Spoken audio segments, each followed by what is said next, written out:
Kit થઈ તા તુમ તમે બધા આવી ગયા મિત્રો. અમારા ઘરમાં હવે છે ને શાસ્ત્રીય વાતાવરણ શરૂ થયું છે. શું થયું, થોડા દિવસ પહેલા અમારી સોસાયટીની એક ડોસીએ આરંગેત્રમ કર્યું અને આ જોઈને અમારી સોસાયટીની બહેનોને પણ ભારતનાટ્યમ શીખવાના અભરખા જાગ્યા અને મારી સુસલી સૌથી પહેલી દોડી ગુરુ બાલ ગંગાધર પાસે ભારતનાટ્યમ શીખવા. 8 વર્ષનો કોર્સ 8 મહિનામાં. સુશીલાએ મને અલ્ટિમેટમ આપી દીધું.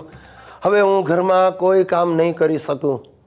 સવારે રસોઈ બનાવવા માટે મહારાજ આવશે, પછી ઘરઘાટી આવીને બધી સાફ સફાઈ કરી નાખશે. હું સવારે 9 થી રાત્રે 9 સુધી ભરતનાટ્યમની આરાધના કરીશ. ને ત્યારથી ઘરમાં તા થઈ શરૂ થઈ ગયું છે સાહેબ. મારે સવારે ઉઠીને પહેલાં ચા બનાવવાની, પછી રસોઈવાળો મહારાજ આવે, મારે એને ચા આપવાની. એ ચા પીને રસોઈ બનાવે, પછી મારે ટિફિન ભરીને ઓફિસમાં લઈ જવાનું. અને સુસલી સવારથી બાલ ગંગાધરની ભારતનાટ્યમની ગુફામાં ભરાઈ જાય. સાંજે ઘરે આવીને પણ પ્રેક્ટિસ ચાલુ. આવીને નાચવા માંડે એટલે મારે તરત શરૂ કરી દેવાનું. એણે જ મને શીખવાડ્યું તા થઈ તત્ત થઈ તિરકિટ ધૂમ તા તિરકિટ તા. અરે શું તા હાલત થઈ ગઈ છે. મને લાગે છે આ જો વધારે ચાલ્યું ને તો હું ગિરીશમાંથી ગિરિજા બની જઈશ. અરે મારા દાદાજીના બાપુજી અડધી રાત્રે ઊંઘમાંથી સફાળા બેઠા થઈ જાય છે અને મારો હિત્યો એની મમ્મીને આમ ડોળા ફેરવતી જોઈને હેપતાઈ ગયો છે. એને વારે વારે આંચકીઓ આવે છે. સાહેબ મેં આજે હાથ જોડ્યા, મારી બૈરીને કહ્યું ભાઈ તું આ બધું ભરતનાટ્યમની પ્રેક્ટિસ બધું પડતું મો. તો મને કે હોય કાંઈ, કાલ ઉઠીને ન કરે નારાયણને તમને કંઈ થઈ ગયું તો હું ભરતનાટ્યમના ક્લાસ ચલાવીને ઘરનું ગુજરાન તો ચલાવી શકીશ. બોલો સાહેબ, કલા માટે પતિને પતાવી નાખતી આવી આર્ય નારી બીજે ક્યાંય તમે જોઈ છે? ગઈકાલે તો બહુ મજા પડી ગઈ. અમારા દૂરના સગા વીરબાળાબેન મળી ગયા. વર્ષો પહેલા એના હસબન્ડ વીરગતિ પામ્યા, પણ એનો સ્વભાવ હજી બાળા જેવો જ છે.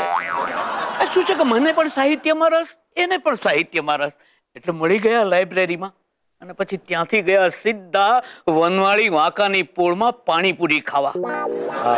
વીરવાળા બેન બોખા દાંતે પણ 35 પાણીપુરી દબાવી ગયા. ઉભા થા બાપુજી, તમે ગઈકાલે વનમાળી વાંકાની પોળમાં ગયા હતા? ના કે અરે શું ના, મારા દોસ્તાર નિલેશે તમને જોયા કોઈક ડોસીને આગ્રહ કરીને પાણીપુરી ખવડાવતા હતા. અરે નિલેશ તો છે જૂઠાડો.